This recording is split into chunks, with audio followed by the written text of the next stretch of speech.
like that's just history for you. There's so many circumstances where people are dying or people are having babies or people are triumphing, and it's like, dude, how the literal fucking fuck did this happen? Like, there was this guy, I was telling my girlfriend this the other day, and I remember this from like high school. By the way, great phrase. I need to get a girlfriend because I just want to say that. Oh yeah, just dude, I was telling my girlfriend. It's great. It's great. There was this guy named Ignaz Semmelweis. No, that's not a real name. It's, believe it or not, he was a Hungarian, like, you know, scientist, businessman, entrepreneur, or whatever. But he worked in a maternity ward, like in Hungary in I think like the late 1800s or the mid 1800s. And he was noticing that, you know, childbirth before, you know, modern medicine was a fucking nightmare. Like, basically the baby or the mom is going to die or both because everything was so fucked. So they're delivering these babies. So many of the moms are dying. And he noticed that if you washed your hands before doing the procedure, the survival rate of both the mom and the baby like skyrocketed. Oh my gosh! First off, who was just like they were just raw dogging? They were raw dogging, like they're cleaning fish. Like, imagine like you're cleaning, like you're like people processing fish or meat. Like, they're not washing their hands every 2 seconds because it's just more meat. Yeah, they were just doing the same thing, same tools. They're not sanitizing the tools. They're not sanitizing their hands. Nothing about the environment's sanitary at all. And then they're bringing babies into this world, and it's like immediately hepatitis, immediately fucking tuberculosis. Like, it's crazy that babies lived. So like, if you live, man, you're like a super baby. Like, white blood cells, amazing. Literally, I mean, like great health. But so he realizes, okay, if we wash our hands, they live more, and he starts to put two and two together, and he starts formulating like an early version of germ theory. Like, oh, there's things that we can't see that are affecting this, and when we like wash our hands or do something, you know, we fight them better, basically. And he posited this to the scientific community, and the scientific community said, "You're fucking crazy." Yeah, and they put him in an insane asylum, and he died there. And it set back the progression of medicine by like a century, I think. You know, well, first of all, to go in front of people and be like, "Hey, man, I know you don't see it. Yeah. No, just trust me." Dude, it would have been the hardest sell of all time. It was like, because it was like that. Yeah. And then it was like gravity. Yeah. Exactly. Wind, maybe, but at least wind, you can like, dude, my hair's doing this right now. You know something. You can feel it and see it, but like, I mean, dude, at that time, trying to be like, oh, that's a planet. And they're like, what? It's a dot in the sky. It's the same thing where he's like, yeah, dude, there's microscopic. They didn't have microscopes yet, I don't think. There's a really small thing on our hands. And if we just wash them, they like don't. It's all good. Just like, dude, lick your fingers right now. So you know how they're salty? You know how they're fucking disgusting. They're not supposed to be. They're not supposed to be salty ever. Your palms aren't supposed to be black. Yeah. Dude, they were, I mean, and the old practices of medicine are also incredibly fascinating, like the history of medicine. Because, dude, for a long time, like let's say in the 1800s, early 1900s, if you went to medical school, you needed a cadaver to like practice surgery and like learn about anatomy. What's a cadaver? Like a dead body, basically. Oh. But ideally one that has like. Hold on. Wait, like that's like a part, like that's a prerequisite. Like, you need a dead person. Well, that was the thing, is that now, like if you go to medical school, obviously the institution would provide the cadavers, but at the time they were like, you have to get your own cadaver. That's bring your own notebooks, bring your own pencils. You know how crazy that is? Like, there's people killing their friends. Like, dude, I got bro. Literally, what they would do out the hood is they would hit up like a guy that runs like a graveyard, and they would be like, if you have any bodies that are like fresh, I'll pay you. Like, I'll cut you off a piece of some dough, and you give me the body, and I'll take it to school. And the graveyard guy would be like, fuck yeah, bro. First of all, I don't have to dig a grave. Yeah. Which is going to take forever and be super hard. And on top of that, I'm getting some cash. That was a hustle.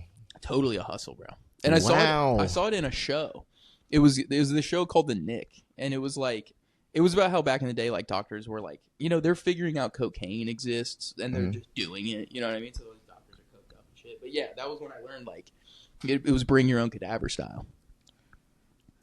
That is insane. Gross. It's so gross. It's so insane. But then, like, providing bodies is kind of gross too, where it's like, I just have 5 bodies just for on you. Deck. Yeah, like ready to rip. They're just, they're just ready to fucking go. Those things are just chilling in the meat locker. Like, hey, because like I think the word cadaver, like the reason they don't just say like dead body is because cadaver like insinuates like, oh, this person donated their body to science, and there's like respect there and like, you know, reverence. But yeah, dude, it's like it's crazy to think that like these medical schools, they just have dead bodies just like on standby.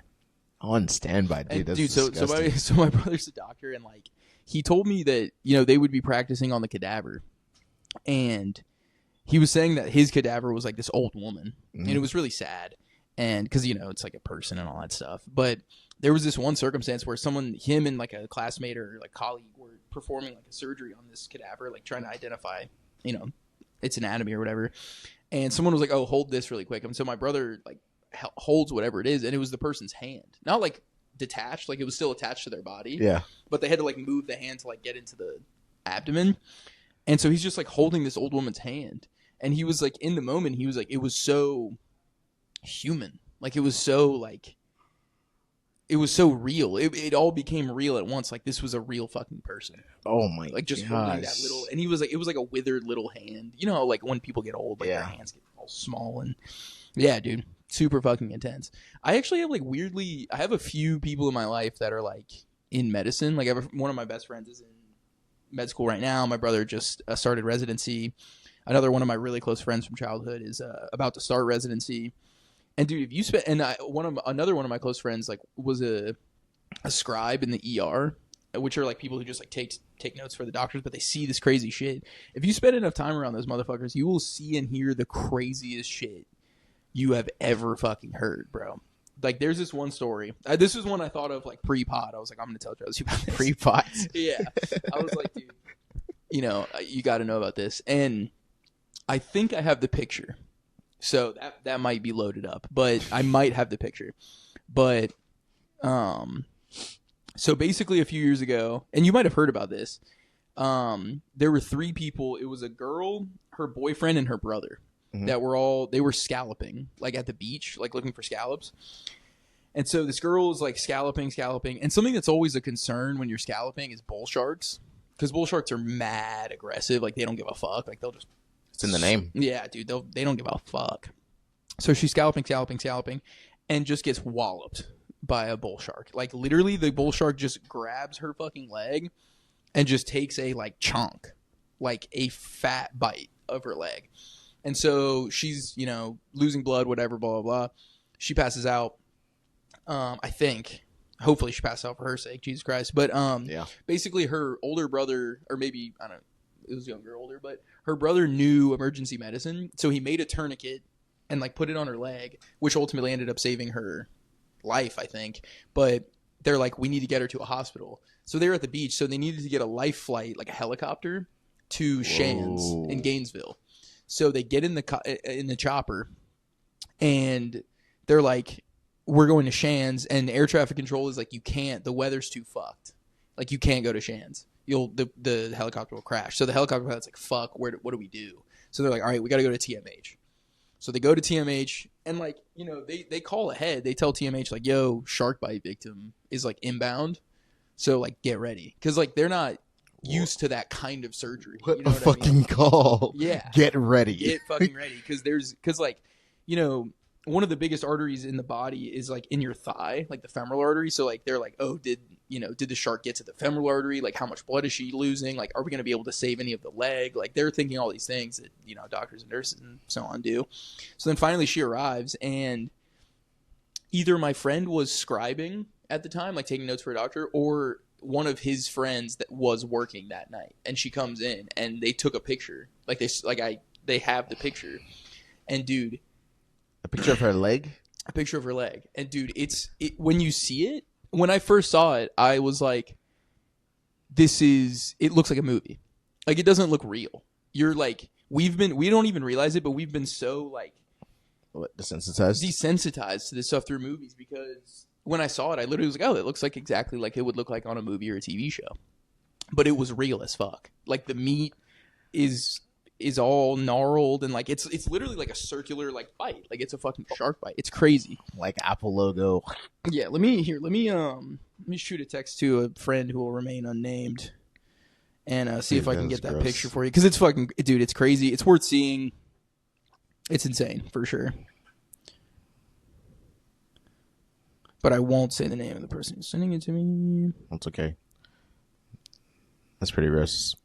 That's why the ocean scares me. And that's the thing is, like, that's obviously, that's crazy. She got bit by a fucking shark. But even just the regular shit that doctors are running into all the time, it's unbelievable, bro. Yeah, I was watching a show called The Pit. Is it good? I watched like one episode and I got like, dude, I can't. Yeah. And it was like show was good to me, but it's just like there's so much weight on their shoulders at all times. Yes. Like there's people downstairs dying and they can't get them beds upstairs. 100%. And it's filled up. Yeah. And there's people coming in with worse things wrong with them. Never stops.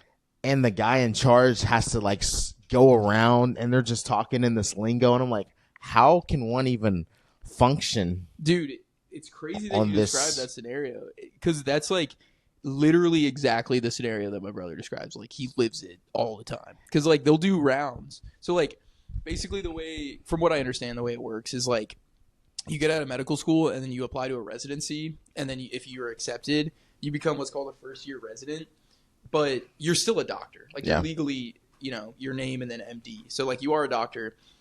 So they'll start assigning you tasks like as a doctor. And one of those tasks will be like performing rounds where there is, from his rendition, like 70 to 80 patients. And technically they're all under his purview. Yeah. And he has a pager and there's nurses. And so constantly, there are people paging him like, we need to administer this medicine. Like, can you approve this? Because he has to write the prescription because only doctors can do that. Like, and then they'll be like, oh, this person isn't responding. And he'll be like, oh, okay, that takes precedent. Like, that's an emergency. So then he's going to go deal with that. And then he'll go do a different circumstance after he checks on that person. Also, he'll go check on that person and they're completely fine. Like, the nurse just, like, thought that they were dying. And so he'll be like, okay, they're fine. And then while he's doing that, 3 more things come up. So it's, like, nonstop. Like, how do you... It's crazy, dude. You're a superhero, like, in an actual world. Yeah. Oh, for sure. The whole, like, fireman on-call thing, ER on-call. Yeah. Like, 24 hours, you're Spider-Man. 100%. Like, sleep is not a thing. Oh, dude. You're getting calls to go, like, someone got their foot stuck somewhere. Or sometimes, like you said, it's, like, minor things where it's not even really a problem. I just don't, like, I respect that. I respect anyone who fights for our country. Like, dude, like, that just seems, like, heavy, just here, like, mentally, like, heavy. Like, how do you not... Dude, I couldn't agree more. And for some reason, I think maybe it's not morbid, but I do have like a curiosity about these kinds of things, like medicine and the military. And so I'll listen to all these podcasts and stuff. And like, bro, the stories that, and prison. Like prison, I was actually on the way here. I was listening to this prison podcast. Like it's a guy who... Prison podcast? Well, it's a guy... Didn't know that was a thing. It's a guy who was in prison and then he interviews like people who have gotten out or correctional officers or like all that stuff. But yeah. Dude, you just hear what these people did in their life of crime. And it's like, it actually gave me a bit the other day because I was listening to this interview with this guy who was a bank robber. A bank robber? Yeah. And I was like, bro, when did that stop being a thing you could do in crime? Like when do you hear about bank robbing nowadays? You just don't hear about it. Whereas it used to be like, that was like crime. You know what I mean? That was like real crime. It's dollar like, sign on the bag. 100%. You'll never catch me, coppers. Exactly, Like dude, wearing a fedora and a suit that's like 3 times too big. Oh, what? Steve Harvey robbing everybody. Yeah, dude, exactly. It was yeah. I don't know that. Honestly, if I were to do crime, I would want it to be like. Have you ever seen Now You See Me? Yeah. Like that. Yeah. Like magician robbing shit, people. Ocean's 11 shit, where it's like, there is a victim to the crime. There's always going to be a victim to the crime, but the victim is like a person who's shitty. Yeah. Or like doesn't deserve to have as much Rich money. Rich guys scammed everyone out of insurance. Exactly. Yeah, that's a perfect scenario. And I'm like. Luigi Mangione, he should have just done a Now You See Me thing. He should have just done it. He really was like, all right, I'm just going to fucking shoot this guy.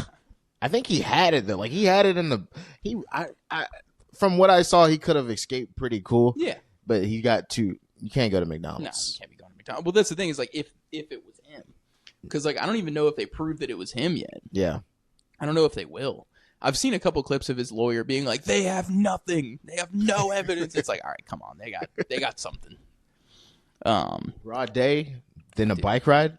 Dude, it'd be difficult for me to get out of bed at like 6 or 7 to do anything, much less go and shoot a fucking guy. Was it in the morning? Dude, I think it was like early morning. Like this dude was walking from his hotel to go get like breakfast or coffee.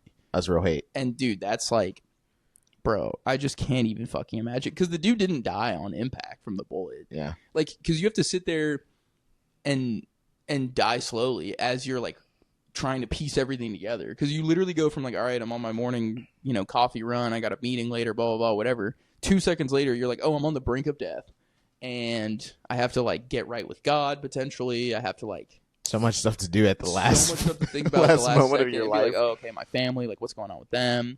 Never see them again. It was terrible. It was terrible what he did, but also it's terrible what insurance companies do. So I don't fucking know. Yeah, it's a double edged right there. Totally. It's man, but that's like a cool thing to be known for. Like, it's obviously it's not cool to kill people. Yeah. But the way people paint it, dude. he's a martyr. Yeah. And he's going down. Like, yeah. They already have. I was gonna watch it. It's like a HBO Max documentary on him. Yeah, dude. It's like, and I'm interested to see it too, because you're completely right. Like the way that he's being painted is not. I think that was one of the big surprises to the media, is that the way that it was received is like he's like, people think he did the right thing. Yeah. And like historically with crimes like this, like assassinations and stuff like that, they dog fuck the person. They're like, you're going to the craziest prison that like we put supervillains in. Like you're never gonna see the light of day type shit. This one, it's like people are like, no, like that guy was fucked. That was right what he did, and he shouldn't go to prison. It's crazy, dude. It's very Batman like. So Batman like. Like there's even actual his Riddler message. shit. His Yeah. message like. Didn't he like post something? Yeah. Like he had something scheduled after. Yeah. And it needed to be decrypted. Yeah, like, you know what I mean? First of all, he knew what he was doing that day. I never know what I'm doing. He was like, I'm killing this. He's like, I'm gonna kill this guy. First of all, I'm gonna 3D print a gun, or like parts of His a gun. was yeah, dude. Because I heard another interview with the owner of the company, the owner of the 3D like printing company, and he was like, yeah, obviously this is terrible PR for us, but he used the 3D printer to print like parts of the gun that he couldn't get like legally. Wow. Constructed the gun, and then went and just blasted this dude away, which is like so bold for so many reasons, because he didn't test the gun before he did it. This guy really wanted to do this. That was it. I mean, it was the one thing that he was going to do, like, which is crazy.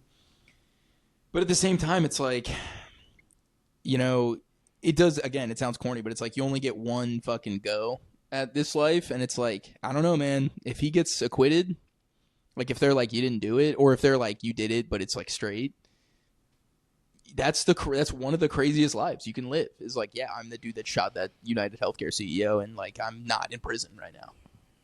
Where do you go from there? It's such a high podcast. 100%, dude. Going to podcast. You remember that guy, that boy, Kyle Rittenhouse? Yeah. Dude, I was trying to do a bit about this last Wednesday, but like, if you're in the modern day and you have what you believe to be a really good idea, and you want to be industrious and build a brand, like the roadmap for kids and people today is like, start a podcast, or like start a.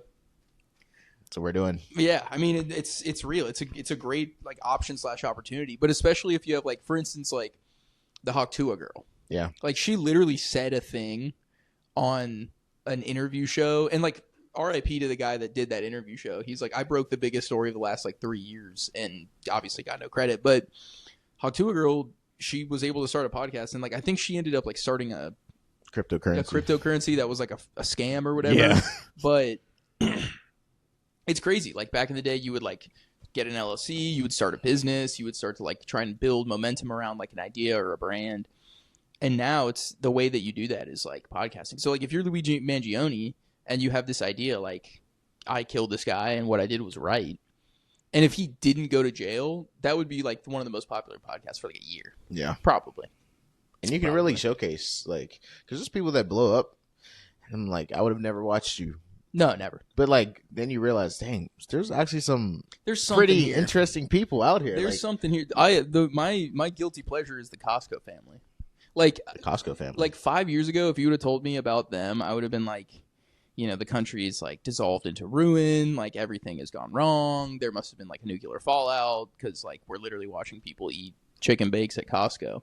So that would have been me 5 years ago. Now, when they are like, you know, on social media and they're literally like, oh, I'm sorry to hear about your brother that passed away in the war. He gets 5 big booms.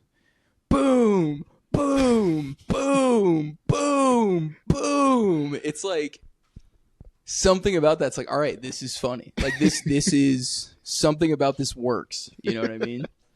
I don't know what it is, but it's I don't know. And like the Rizzler, and like he's incredibly famous now, and he's just like, you know, he's just a fucking kid. I don't think this is like a new thing though. No, because there were people like when Ellen was around, you'd get famous for just saying a funny word. Fucking damn, Daniel. Yeah, that guy went on Ellen. Damn, Daniel. Yeah, what a fucking. And he went on Ellen. It was like, yeah, it's crazy. Like I just like did this, and like now I'm on Ellen, and it was like that used to be the.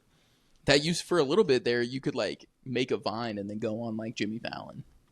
But yeah, but now you got to like have a whole brand. You got to like start the pod. I think they started a podcast. Dude, and they live stream and shit. That's scary too. Like a fall from grace. Cause like, I don't even know if it's considered like the term falling off, you know, cause that's a scary term. Yeah, for sure. Because you're like super well known, famous, you're making money.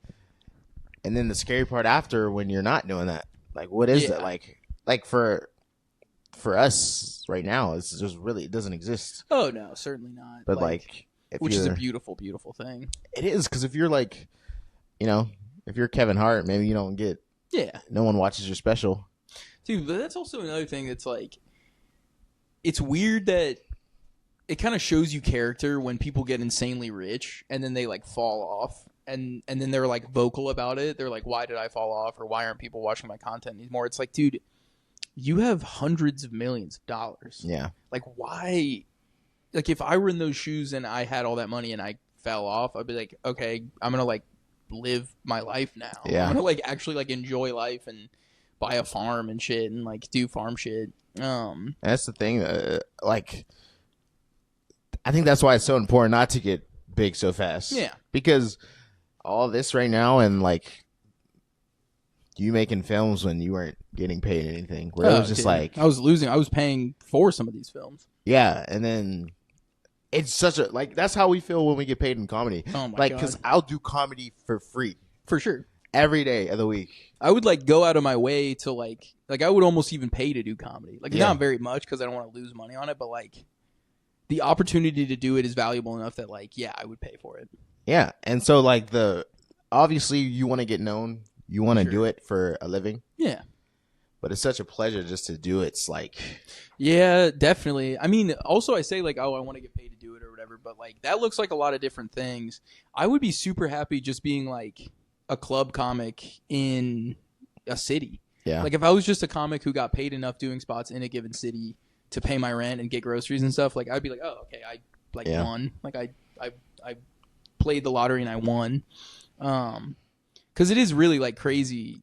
You know, obviously there are these comics who are like, you know, touring around the world every day, whatever. You know, they're working really hard, but like we know the comic lifestyle. Like it's not like a, you know, every day we sit down at 9 a.m. and we get in front of a notebook and like we write until 5, and then once we do that, then we go perform. It's like, no, dude, I'll just be hanging out doing whatever, and I'll be like, something will occur to me, I'll write it down, I'll develop it later, and then I'll do it. It's like, I think that's the cool thing too. Like it's not like a doctor, lawyer, or anything like that. Like you get a glimpse of it at the beginning. Yeah.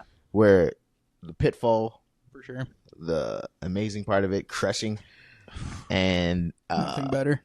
Driving to his place that's super far, hole in the wall, TV on over your head. TV on over your head. Half the people there are like, what the fuck are you doing?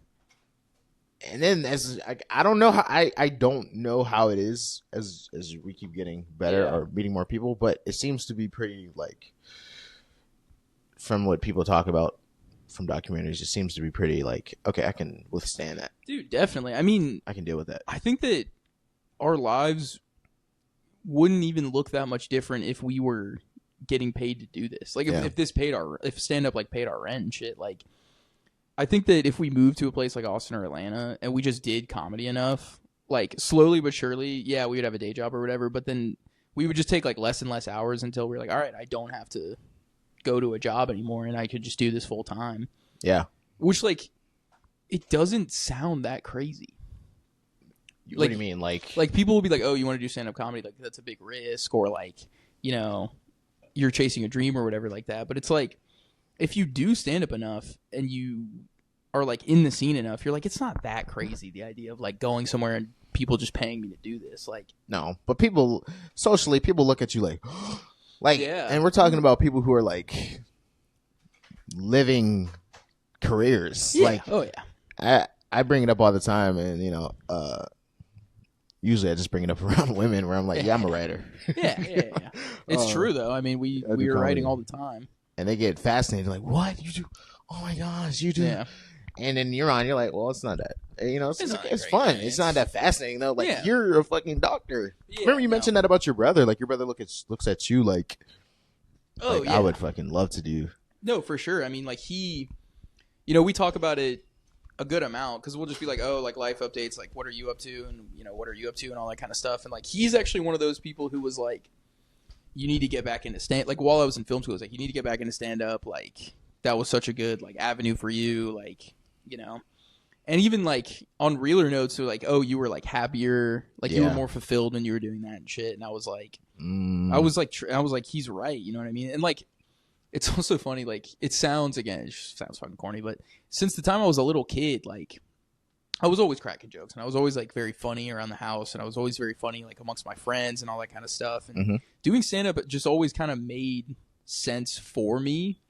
Like, I adored stand-up comedy growing up, and I watched all these sketch shows, and I watched all these stand-ups, and then when I got a phone, like a phone with the internet, I was like, oh, Pandora app comedy, like all day, every day. Literally, like, all day, every day.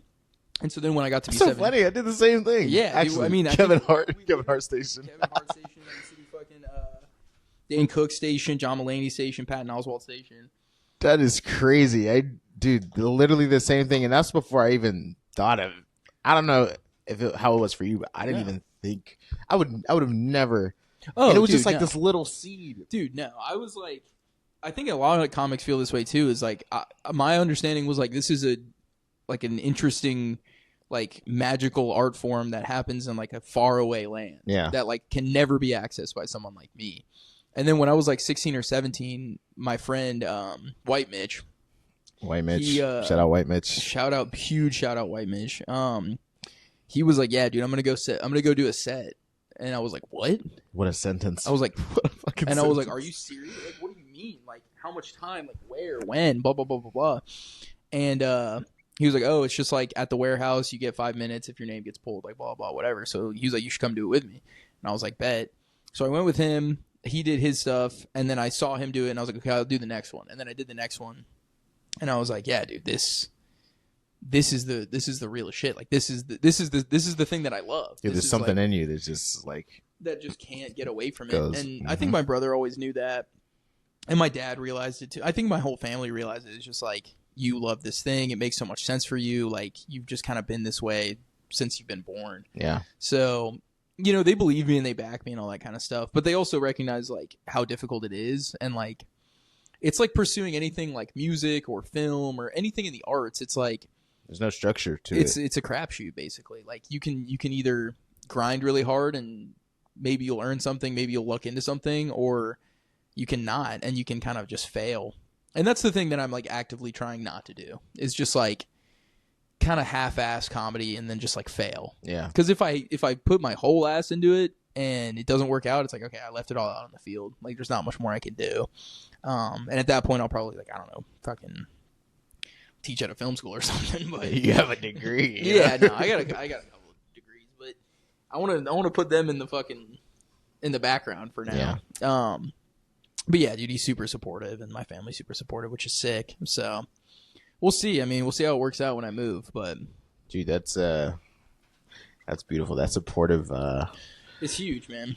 It's huge. People don't get it. No, dude, definitely not. We have a very similar, like, structure. Like, we got some platform. Like, even, dude, I'll do stand up for my siblings, Brennan, Lauren, and Cameron. It's like 10, 8, and 5. Yeah. Dude, it's just booger jokes. Yeah, of I'm course. killing it. You're crushing, yeah. But they're like, oh, you about to go? Like, I would leave when I was living at home. They're like, you about to go perform? Good luck. And I'm like, man, that's sick. I go fucking bomb. Who cares, man? Yeah, no, like, for sure. Because you come home, they still love you. Yeah, oh, definitely. And also, like, my mom gets it too, but my dad, like, really understands not just comedy. Like, he's a comedy super fan. So is my mom. Like, they've loved comedy since I was, like, born. Yeah. But my dad gets, like, the process. Like, he understands, like, bombing. He understands, like, writing new material and, like, the wins and the low, like, the highs and the lows. Like, he understands it all because he's been a fan and, like, seen from the outside looking in over the years just, like, what comedy is. And so, like, if I bomb, we, like, laugh. Like, my dad and I laugh about it. It's like, oh, yeah, it was a fucking bomb. Or I'll describe somebody else bombing and we'll laugh. And, like, he really gets it. And I think that at this point, because, like, fucking, like, he... when other members of your family have enjoyed, like, success and you have yet to, like, find that same success, it can create a dynamic. But I've been really lucky that dynamic hasn't, like, been created. Yeah. And that dynamic has been, like, actively like, hey, we don't feel that way. Because my mom and my dad and my brother are all, like, bastions of success in their own regards. But they don't, like, put that on me as, like, oh, like, where's your accomplishment or, like, where's your thing. And I think in part it's because they get it. They just understand, like, yeah, it's a process and, like, there's gonna be nights you're gonna do fucking terrible, and that'll keep you from like killing yourself over this. Oh, dude, I know. And also, it's actually funny. My dad's a psychologist, a clinical psychologist, and he specializes in research on and prevention of suicide. Oh, perfect. Yeah. You had the perfect setup, man. Dude, that's why it's like I've told some people, like, people who knew me, like friends of my parents or whatever, when they hear I got into stand-up comedy, they're like, oh, that's great, and they're supportive too. But my dad does that. Like, he researches and tries to prevent, like, depression and suicide. And my mom's a social worker who works with victims of, like, domestic abuse. Mm-hmm. And, like, what they do is very, like, dark. Like, they deal with, like, some of the darker parts of humanity, like, basically on a daily basis. But they love to laugh and they love comedy, and they always have. So I got really lucky in that regard that, like, it didn't, the darkness of what they do it never was present in our house. It was never like, oh, like, this is sad and life is sad. It was always like, no, I mean, shit's sad, but also, like, let's watch Chappelle Show and fucking laugh our ass off. That's good. They almost, like, it sounds like they need you, They need you to be you. Yeah, no, definitely. I mean, I think that I feel that to some extent. It's like, because we've probably both been in these circumstances where there's just instances over the years where if you're funny and you also have a little bit of anxiety, there are times where, like, social situations will get awkward or, like, someone will, like, misspeak. Yeah. And, sometimes people will almost, like, look to you to be like, hey, like, bring some levity here. And I have over the years, and I've done that pretty successfully, thankfully. But, like, that's when being funny is, like, probably its most helpful. Dude, yes. It's crazy, though. Yes, dude. It's such a tool. Like, we were talking about social settings earlier, and how I'll go to, like, a party or something, and, like, nobody's talking to anybody. Yeah. So I'm like, okay, well, I gotta, dude, in that circumstance, together now. Yeah, dude, in that circumstance, it's almost like, all right, let me just start doing material. Yeah. Because, like, if you go to a party and no one's, like, talking to one another, it's like, okay, then everyone just look at me and I'll do stand up right now. Or I'll hate this if I have to deal with this for an hour. It becomes unbearable, bro. Now I'm like, I'm gonna just walk up to everybody and let's just laugh. Somebody, like, yeah, like, what do you do? What's your thing? Yeah. Like, what's your go-to? And then just being able to I'll ask people that, actually. Yeah. Like, I'll be like, well, because people put so much value on, like, what do you do for work or whatever. Yeah. Which I'm trying to really work out of, because it, like, ruined my self-concept sometimes. Sure. Where I'm like, I'm thinking I'm less than somebody. Oh, of course. I mean, it's easy to slip into that. Yeah. So now I'm like, well, what do you have any talent? Like, what is fun for you? Like, if you weren't doing this, what would you be doing? Well, it's also another thing now. It's like we live in a day and age where you can, like, throw a rock and hit a person who does something for work but actually hates it. Yeah. Because, like, you'll talk to people now and you'll be like, oh, what do you do for work? And they'll be like, oh, yeah, I'm in accounting. Yeah. And be like, oh, I can tell you fucking love it. It's like, but then you ask them, like, oh, like, do you have any outside interests? And they're like, oh, yeah, I'm actually, like, super into disc golf. And, like, that's who they really are. The real, and that's really, as a comic talking to somebody, that's really what you want. Because you don't want this, like, Yeah, man, I've been doing work. Like, yeah, I've been in the firm for about 10 years. Yeah. Yeah, it's not even. You're like, you're like a synth, like a fake human. Yeah. Like one of the, in Blade Runner they have like synthetic humans. Yeah. It's like, it feels like you're talking to one of those sometimes, where it's like, okay, I know that you do this for work, but like, what is, like, who are you though? Like, what are your outside interests? Work at the law firm. Yeah. Just that the whole day. Yeah, dude, it's crazy. It's painful. It is painful, and like you also start to realize, like, oh wait, it's like, oh, you never like developed a personality. Oh, like I'm realizing it as I got older. Like, you'll talk to people who are 30, 40, 50s, even up into their 60s, and they never like formed a personality, or they never like kind of figured out inside like who they are and like they work, and it comes out in their behavior, and you're like, oh fuck, dude, this is kind of grim. It's double edged though, because sometimes I wish I was that, like. Oh yeah. Sometimes I'm too much into what's in the head, of course. And now I'm like, dude, I wish I could have just been like some dude that was like, yeah, I'm a doctor. Yeah, dude. Did all my school and work. Well, there's also like, especially when I was in college, like there would be other fields of study that were really interest me, like chemistry. I was super interested in botany and mycology, like studying plants and mushrooms. I was super interested in all this stuff. Mm-hmm. And I'll think about like the different variations like of Zeke that are actually doing that. Yeah. And it like, yeah, I would enjoy it and it would be fulfilling work. And I think I was smart enough to do any of it, but there would also be part of me that's like, this is like the monotony of this, like the regularity of this. And I actually told my brother that one time. I was like lamenting, like, oh, film sucks, or like, the arts suck or whatever. I was like, I wish I would have just been a chemist. And he was like, yeah, but he's like, you could have been a chemist, sure, but you would like, what if you did that and you were miserable and you're like, I wish I did comedy. That's probably what would have happened. That is such a real thing. It's so real. And again, I'm just super thankful to my family for like being supportive, and because like most comics you hear talk about something like this, they're like, oh yeah, and then my parents were like, yeah, you should get a fucking real job, or like you should get a fucking 9 to 5 or whatever. And it's like, thankfully that's not my situation, but I think even if it was my situation, I would have no choice but to do stand up even still, because like keeps you sane. Yeah, I just can't. Well, it's weird. Like the way I've described it is like, because I'll have friends or family who are like, oh, we want to go see you. And I'm like, you absolutely are completely forbidden from doing that. And why, like, why though? I know. That's the question, is like, why? And for me, it's always been like, would you want like your friend or your mom or your family member to sit in on like your therapy session? And, 99% of the time people are like, no, I would hate that. And it's like, for me, it's somewhat similar. And not in the sense that like I'm finding intense catharsis or I'm having breakthroughs on stage, but in the sense that it's like, it feels personal. Like, even though it is a crowd of random people and there's dozens of people and like blah, blah, blah, blah, blah. You don't see them again. Yeah, the anonymity of it for me is like, I could say all these things and leave and that's it. Yeah. And it's so like, protecting that like is so important. Yeah, it's true. Like none of this matters. Really, none of it matters. But protecting the like sanctity of that for me is like so important, because I want it to be random people. I never want to be in a scenario where I felt like I loaded the crowd. Yeah. Because if I did that and I did well, it's like, okay, well, yeah, you bought the crowd basically. I don't know though, because when I went back home to Pittsburgh, I loaded. Mm-hmm. Yeah, it was like all these. I mean, you still have to you still have to do well, though. Yeah, that's the thing. If you do well, it still counts, of course.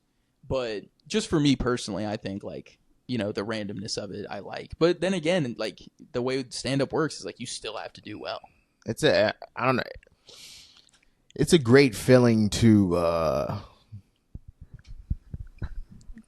do well in front of people, Yeah. Yeah, it is. And it's not even like a, hey, F you, but sometimes it is. Yeah. Like, hey, you thought, sure. Like, because these people haven't seen me in like 5 years. And maybe some of them doubted you. Yeah, a lot. I mean, some people didn't show up. And then you go there and you fucking rock it. Yeah. See, that's the thing, is that like, I think also, if I'm being honest, I think part of my thinking with regard to not having people I know is fear of that. Is fear of like having to be like, oh shit, like I did bad. Yeah. In front of people I know, you know what I mean? Yeah, that would suck. It's almost like survival. You can go ahead. Yeah, interrupt. It's okay. No worries, bro.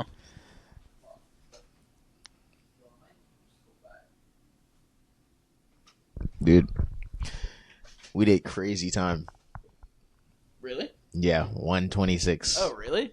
Crazy time. Damn. Okay, that felt like 15 minutes, honestly. It was great. It was so good. Oh yes, sir. You already know. I'm in the pod. I'm gonna miss you, JP. So should we call it? Yeah, we could call. Look at that. Fuck yeah! Shout out Apartment B. Apartment B. Wow, what an episode! This was fun. This is really fun. I learned a lot. Likewise, bro. Yeah. So, thank y'all for watching. I don't know what episode this is. I think it's 3. I think it's 3. Yeah. I've done like a solo one though, and I just never posted it. You should post it. I was just sitting there with headphones and like, yeah, man. So like, Chinese New Year and Black History Month is crazy. That's literally a bit generator, is being like, yeah, dude, let me just sit in front of the computer and fucking. I'm just getting stuff off my chest. That's therapy. Oh, 100%, bro. By the way, I've had therapy. Mm-hmm. I love my therapist to death. Yeah. Like shout out JJ. And by the way, I did jujitsu with him before I had him as a therapist. His name's JJ, and you did jujitsu with him. I did. That's crazy. Yeah, BJJ. We did it. JJ. Dude, it's like he's like one of the best people. Yeah, dude, I've had a therapist before, and I really liked him and stuff like that. But it got to a point where I kind of felt like I feel like I don't need this anymore, because I was doing it after a pretty gnarly relationship breakup. Mm-hmm. And then I started to get it got to the point where I started to tell the therapist like, hey, is the way I'm thinking about this right? And she'd be like, yeah, and I'd be like, oh, okay, I'm good. I have the right pathways. Yeah, because for me, therapy was very issue based. It wasn't let me just make my life better. It was how do I target an issue and feel better or think better about this given thing, this specific thing. Because the only thing that keeps me from doing it just every week, whatever, is because it can be expensive. Yeah. And I was on BetterHelp. How much was yours? I think it was a couple $100 in a given paying period. No, I think it was for maybe a month. I think it was $239 for a month. Oh. And you could schedule a session a week, I think. I was at $30 a session. Yeah, that's not bad. A session. My stepmom's a doctor, so it's pretty good insurance. Yeah. Oh shit, you can use insurance for that? Yeah, I was using it. You not? No, I was not. Yeah, man. I did not know that. That's fucking crazy. It's mental health. Yeah, no, I didn't know that at all. That's wild. You were raw dog paying? That's right. Just straight out the POC? Straight out the POC, dude. I needed it. At the time, I was like, I need to rip this. $230 a month, yeah. I would do once a week, so that's 30 times. Oh, okay, 120. It was probably 60. It was 60 a session. How, an hour? Yeah, an hour. Yeah. That's a bit much. Yeah, pretty intense. But then again, once I got done with it, I was like, oh, now I'm not paying anymore. So yeah, you knew to quit. Oh, for sure. Yeah.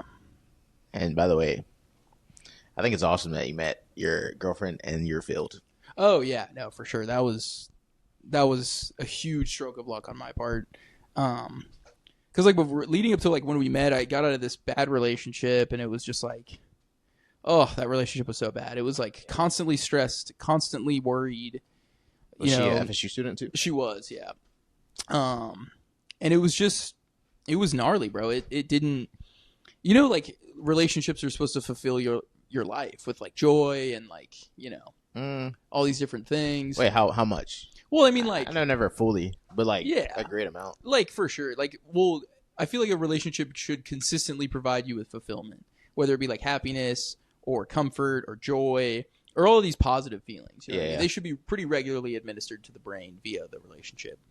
And in my old relationship, it just wasn't like that at all. No. It was just the opposite. I was getting negative feelings all the time. And so leaving that relationship, I don't even know if I want to be in a relationship ever again. This is so, it was bad, dude. It was so gnarly. And that's why I was doing the therapy. But part of what the therapist said was yeah, I mean, obviously you're going to think that way now, but once you actually get out of the relationship, you'll be fine. You'll want relationships again and stuff like that. And she was right. And then, shortly thereafter, I met my now girlfriend, and the rest was history. I mean, she was so amazing, so instantly that I was like, all right, this is, you know. Yeah, when you know. So, which is awesome, dude. I'm literally I'm in that part right now, which is weird because I realized that it's kind of the girl role and the boy role for me has switched as far as I want a relationship, but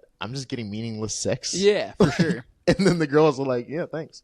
Yeah, no, I know what you mean. And I'm like, what are we? Yeah, no, I mean, that's And I think a part of it is just because, like, we're raised a certain way, and we're, as a kid, you're kind of gaslit into believing like it's going to be the opposite dynamic. Like you're going to want meaningless sex, and girls are going to be like, let's make this into something more. Which I do want meaningless sex sometimes. Yeah, of course. Many do. But the thing is that it's like you get into the real adult world and you find that not only you're feeling the opposite way, like I want to make this into something more, but also I would notice that a lot of my friends were feeling that way too. Like a lot of my friends were like, yeah, dude, like I kind of like want a girlfriend, and it's like hard to like, at the time it was really hard for a lot of us to like make sense of the dating scene and to like, because, I went to FSU and, I had a couple friends who were in a frat, but it wasn't like one of the big fraternities on campus. So I think for a long time, like Greek life sort of made everything a little bit more difficult. Really? Because, if you're at FSU and you're not in Greek life, dating is harder inherently, because Greek life basically says like you're a bunch of guys, you're a bunch of girls, hang out.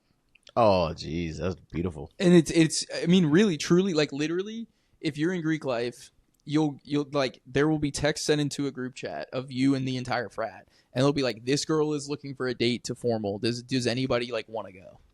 That's perfect. It's crazy. I mean, it really is like they're just teeing these people up. But if you're not in that situation at FSU, then meeting people becomes way harder. And also, like, if you're how though, like you're how is that? Because I'm not in school, mm-hmm. and I haven't been since I've been 20. Mm-hmm. So I have to like actually go out and like that's engage in life. That's even crazier. Yeah. For you, like you guys are in college, so you're in the same classes. You're walking. But like, you have something in common already that you know. That's true. Part of it was me and my friend group's like just lack of confidence when it came to just like walking up to girls, because there'd be girls in your classes or whatever. But something that me and my brother would talk about is like, it's a very specific thing at FSU where it's like you'll be like, oh, I'm interested in this girl, and then your friend or your brother or whoever it is will be like, oh, how big's the class? Because if it's a 500 person class, which I had, you can go up to that girl and be like, hey, let's go out, and then literally never see her again. Whereas if the crowd or if the class size is like 12 people, and you ask a girl out on day 2, then you're just kind of like sitting with that for the rest of the semester. So it's like you have to pick your shots. You know what I mean? You have to pick your shots, and you got to feel pretty good about your shots when because honestly, going up to a girl after class is not entirely different from going up to a girl at the gym, because in both circumstances they're like, I came to this place for a specific thing, and it wasn't a guy coming up to me. You know what I mean? So it's like they kind of have to already like you, maybe, or there already has to be some sort of chemistry before you approach them. And even still, they might be like, oh, like, you're weird, leave me alone, I'm in class. Like, it's rough, man. It's crazy. It's crazy. But then again, imagine you're in Greek life and you're in class and you see a girl that you're attracted to. You're like, oh, okay, there's, I could add her to a list of like 10 girls that I could potentially like go out with and start seeing, because just by, virtue of Greek life. So that's why Greek life, it's like, people are trying to get into the best frat and the better and better and better frat, because the better frats have better relationships with the better sororities and so on and so forth. Dude, dang, I'm pretty jealous. I mean, dude, they're like, I was in circumstances where I would talk to girls who were in sororities and they'd be like, what frat are you in? And that was like, and I'd be like, none. And they'd be like, all right, never mind. What is that, man? It's dogmatic thinking. It's brainwashing. It's like, now it's like the dating scene for me is like I have to like muster up gumption. Yeah, like, 100%. Like I'm literally reading a book right now. It's about like prospecting, like walking up to people and asking if you could be a financial advisor. But I'm using it for bitches. Like I'm like using it because I have to like, if I'm not gonna date anyone at work, then I gotta like walk up to people. Like I follow people on TikTok where they're like, walk up to 3 girls today, talk to 3 girls. Yeah. And I'm like sitting in my car before I go into Target, like, okay. I can do it. And it's rough. Dude, it's actually a pretty slick move. I never used it, but I'll give you this one for free. Dude, one of the slickest ways to do it is to just write down your name and number on a piece of paper, like almost like, not like a business card, like literally, but like a business card size piece of paper. Write your name and number, and just like go up to them and be like, hey, you know, I think you're attractive or whatever. If anything, if hold on, I love this part. How you pass it off. You like look, name a number. Like if anything, balls in your court, I'm out. Dip. That's it. I love this right here. Is Yeah. all you need, right? Right here. It's you're either holding a cigarette or a piece of paper. Or both. Let them choose. Yeah. No, 100%. Little piece of paper. It's because it's all the information you could ever need. Because imagine you go up to a girl and you flirt with her and you're like, oh, this went really great, and then you walk away and you're like, don't ever name, don't ever number. Never gonna see her again. You forget. Because you're killing it so hard, you're just like, damn, I forgot. You're crushing, dude. You're in the pocket, so you forget the details and logistics of things. Yeah, dude. I mean, it is tougher because you're farther away from like the city, like the hub. But you gotta just go to like the bars, dude. Dude, everyone here is like, people get married at like age 17 here. Like it's like that's Bible Belt shit too. Yeah, Thomasville, Georgia is like so. What's it called? Hallmark card. Yeah. I have a perfect life. I have a wife. I have one son, one daughter. Mm-hmm. We live a perfect marriage. Yeah. We have a dog. But then you go to like a bar here. Like, by the way, bars close at like 10 o'clock here. Yeah. But you go like late night and it's so evil. Like, wife cheating on her husband. Like 100%. It's like very. The degeneracy comes out and the repression comes out. Yeah, it reminds me like Princess and the Frog, where like the magician. I don't know. There might have been like a scene where he was like in an alley and it's like dark, or his like shadow was like evil. Yeah, it's so like nasty and unreal. Like, dude, it's also true. Like, what would be crazy too is like I imagine there's not a gay bar here. No, but if there were, and you were to stumble into it, you'd be like, oh, you're a doctor in town. You're a lawyer, and like you're all these men who have families and children and jobs in this community, but you're at the gay bar. And it's like, oh, you're a closeted gay man. Which is fine, which is completely fine. And people need to realize like that's totally cool. It's lying though. Yeah, I mean it is lying, but also, I mean more so like it's okay to be gay. Like it's cool to live that life. But yeah, dude, I mean that happens all the time in Tallahassee. Is like just regular family men who are closeted will be like, I'm gonna go to this gay bar and like see what's up. Yeah. And again, it's not to say that like doing that or being gay is bad or anything like that, but like sounds like the Seinfeld episode. Yeah, it is. Not that there's anything wrong with that, but you know, but it's true. Like the stuff that's repressed truly does come out at night. Yeah, and it's a little more visceral in a place like Thomasville or Tallahassee because it's not New York City where there's it's a concrete jungle and there's 9 million people. Yeah, it's like it feels a little bit more intimate when you see some of this depravity and some of this repression. Feels wrong. It feels I work at Publix, so I see these people walk in with their flower dresses and they're like, hey, hello. And which is crazy because, by the way, I forgot about like white trashy women until I went home to Pittsburgh and I was like, I forgot there's people that are like, dude, I love N-word trashy women. Like, just dude, I don't know if it's a thing in Pittsburgh, but I know like the Delco accent, like, oh yeah, let's go down there and fucking get some water and go down to the Wawa. What is that? I've never heard that. That's like, dude, that's like Philly, like Delaware County, like there's that accent, and I think some of it's in Pittsburgh too, but it's like just this gnarly accent, and like white trash chicks who were like, oh yeah, we're about to go down to the Wawa, and like, dude, like Bam, you remember Bam Margera? Like Viva La Bam. He was this famous skateboarder from Maryland, and he had this show on MTV called Viva La Bam. But him and his friends were just like Maryland, like. Are they like Baltimore? Because Baltimore has a very strong accent. Yeah. They were like outside of Baltimore. And Bam would always be like, oh yeah, like we're gonna go prank my dad, like we're gonna fucking dig a hole and he's gonna drive a fucking lawnmower into it.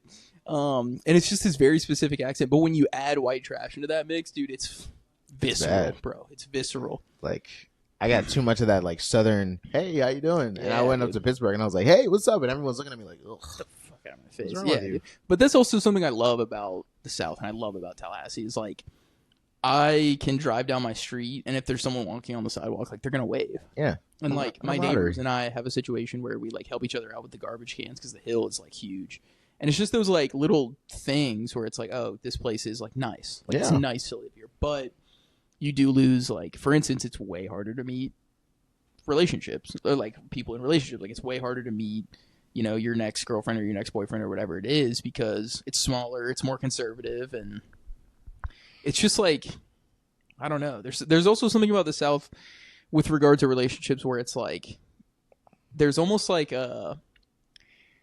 like a properness to it. Like you gotta like talk to her dad, and like he might like pull out a shotgun, but it's like a joke. You know what I mean? Like, but it's a joke. But it's a joke. But like but he might mean it. You know what I mean? And like you go to the ball and all this shit. Yeah. Like, do they have like cotillion? What's cotillion? Or like, okay, so cotillion's basically like manners school for children, but you also learn how to like dance and shit. No, I've never heard. You never heard of cotillion? Okay, yeah. So cotillion's, I guess it's a southern thing, but like it might not be. I was in a very like it might not be. It might be nationwide. I just know that it's popular in the South. It's like my dad had to do it. He had to go to cotillion. I'm pretty sure I didn't have to do it. Thank fucking God. But basically they teach you like table manners. They're like, okay, you take the napkin off the table, you put it in your lap. Like this is where the forks go, and like this is all this different shit, all these manners, and then they teach you how to like dance with a woman in a way that's like respectful and godly and like. This is gross. Teach you the waltz and all that kind of stuff. Yeah, it's gnarly. It sucks. For people like us who are like not about that like formal life, it would be terrible. Everything is yes ma'am, yes sir. Oh yeah. Like time. Back home, it was like my parents just taught me you say that to your parents. Yeah. And I come down here, they say it to everybody. Everyone. Anyone like, that's older than you. Yeah.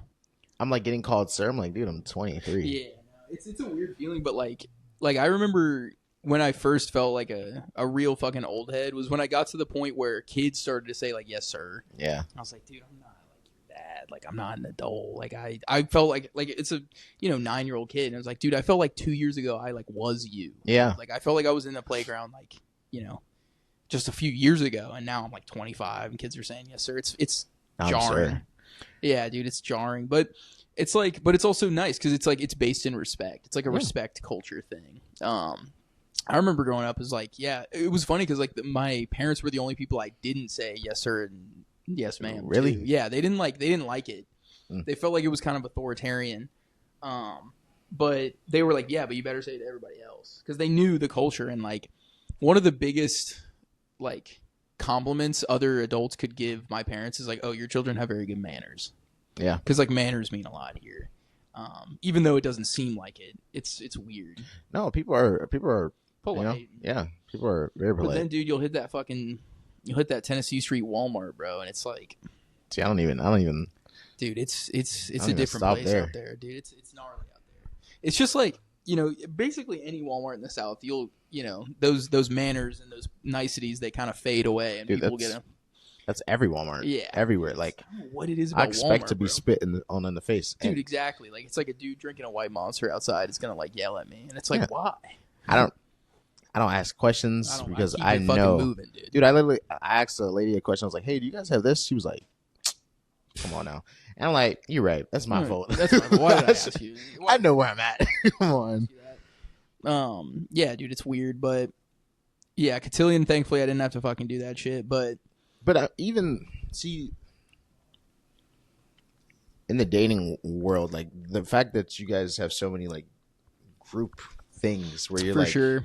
You're in proximity with vagina, like I'm out of proximity all the time. Yeah. No, I know. I can understand how you feel too. And it's also like you should also start pulling up to like if my like my friend group will have like a bonfire or something like that or like a hangout. You should pull up to that too because there are people there that you could meet. But aside from that, like dude, like doing like a trivia night or something like that, you just gotta like get into these group circumstances, which can be annoying and fucking hard and difficult, but like it can end up low-key being the only way. That's the thing. Like it feels like there's like there's either okay, go out and talk to random people and see if something lands, or like go to like a group thing. And I don't like really doing the bars or because I go to a lot of clubs. Like I go to the club a lot, probably like twice a week.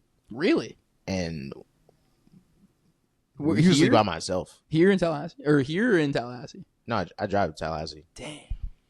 Because I'm like, I need my refill. Like, there's not a lot of pretty women. Of course. Like, and I need I totally understand it. Like, I need to see it. Of course. No, definitely. But the problem is I'm just seeing it, I'm not engaging. Like, I go in there and I'm like, I'm having fun, but I'm not. The goal is to go talk to women. Yeah. But I'm in here just like, not. It's hard, dude. Especially if you fly solo by night the way that you do. It's like that's gonna be tough. Solo mission is crazy. Solo missions are crazy. They do. I mean, they can bear the most fruit in the sense that like your successes are compounded because you're just by yourself. But that's the most risk. Exactly. Precisely. It's highest risk, highest reward. I'm in there like trying to find a group. Like, 'cause everyone's already in their groups. So I'm in there and I'm like, okay, I'm by myself. Don't have a group. I need like a group. So if a guy talks to me and like compliments me, that's my group. Of course. For the night. Yeah. And it helps me feel less weird. Like, because if I'm really thinking about it, it's psychotic behavior. A little bit. And my dad does this shit. My dad, he has kids and a wife. So he enjoys going places by himself. And he'll make friends. He's a salesman. He'll make friends with everybody. Of course, yeah. No, and I'm 100%. like, dude, I got to get out there. I mean, honestly, but I think part of it has to be like stand-up almost, like just loving the process.